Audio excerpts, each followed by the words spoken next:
कि एक एग्जांपल हम तुम लोगों को देते हैं, तुम लोग बताना कि उसका नाम मतलब कहाँ बेटर रहेगा, ठीक है। जैसे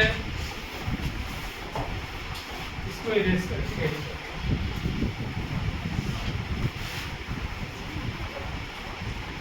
सपोज हम लोग डिस्कस करें अपॉर्चुनिटी कॉस्ट।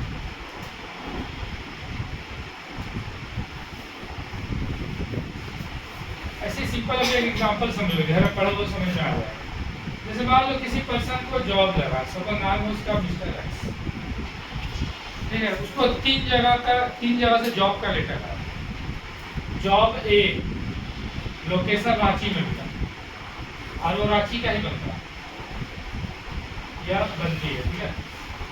कोई भी हो सकता है। सपोज वो रांची का है, पहला लोकेशन को रांची मिला, salary 50। Job B same place, job दूसरा उसको मिला मुंबई, वहां पर सैलरी है उसका 70,000। तीसरा जॉब सी मान लो उसको बैंगलोर में मिला, ठीक है, बेंगलुरु, तो वहां पर उसका सैलरी है 65,000।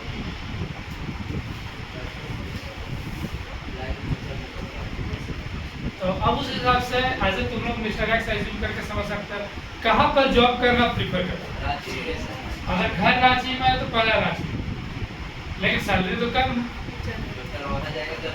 वहाँ जाने से रेंट होगा, अदर दौरान बहुत सारा खर्च बढ़ सकता है। तो चलो एक ऑप्शन और दे देते हैं,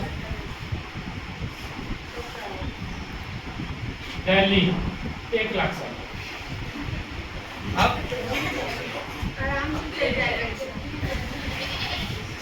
सब लोग दिल्ली ही प्रीफर कर रहे हैं।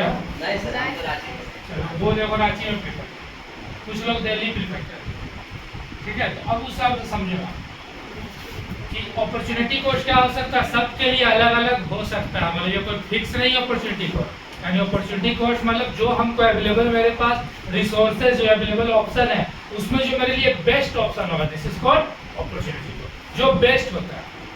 तो अब देखा यार इसमें सैलरी कम है, लेकिन कोई चाहेगा नहीं सैलरी कम हो, लेकिन हम रांची में रहना चाहते हैं।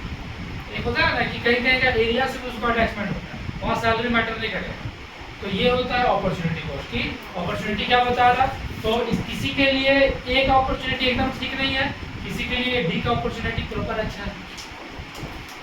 तो opportunity cost at the same time में जो तुम्हारे पास अवेलेबल ऑप्शन है उसमें तुम्हारे लिए बेस्ट कौन होगा, सब कुछ को समझते हैं, उसको हम लोग क्या बोलते हैं, अपॉर्चुनिटी कॉस्ट।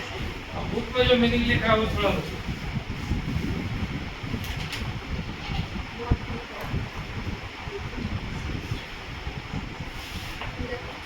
यहाँ पर मीनिंग समझा रहे कि लाइक समझने के लिए अपॉर्चुनिटी क्या होता है, लेकिन यहाँ हम लोग डिस्कस करेंगे कॉस्ट के concept. Producing commodity fundamentally cost of detaining the production service particularly industry the cost must necessary net less than the weight of productive such might than some alternative production or option.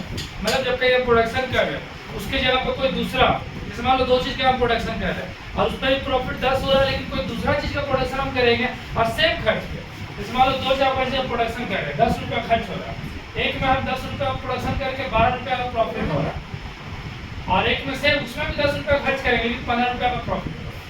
तो मेरे लिए best कौन होगा, ये वाला best option होगा कि भाई कॉस्ट तो सेम ज्यादा है, तो इसमें अपॉर्चुनिटी क्या है ज्यादा। इस पर्सन हम लोग कॉस्ट के कॉन्सेप्ट में यहाँ पर बात करो, अपॉर्चुनिटी कॉस्ट कि किसमें कॉस्ट कम हो, जिसमें कम होगा उसको प्रेफर करेंगे। बस इसी टाइप का एग्जांपल दिमाग रखना। अपॉर्चुनिटी मतलब क्या होता है, एक अवसर, हिंदी में इसको बोलते हैं अवसर, तो जिसमें तुमको कम लगेगा तुम्हारे लिए वो प्रेफर होगा।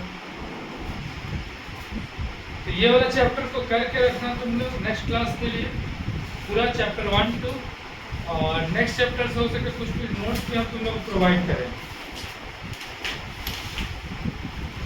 और नेक्स्ट चैप्टर से इक्विलिब्रियम, तो अब समझो कि पूरा ग्राफ स्टार्ट हो गया पूरा। अब यहाँ से ना सब ग्राफिकल चैप्टर, एक एक चैप्टर तुम लोग अच्छे से समझना होगा, तो पूरा इकोनॉमिक्स का फ्लो लगेगा। इधर ही हम लोग पढ़ेंगे लॉ, हर्मन हेनरी गॉसन का लॉ पढ़ेंगे, Gaussian first law, Gaussian second law, third law, 1776 में आया था।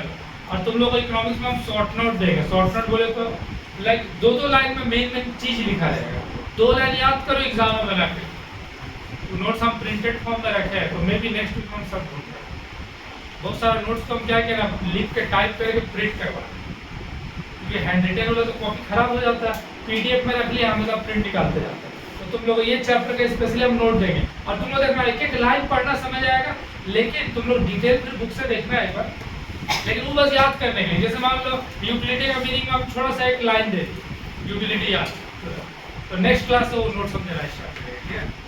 तो अभी यहीं तक रखते हैं, ज़्यादा आगे नहीं जा रहे, नेक्स्ट क्लास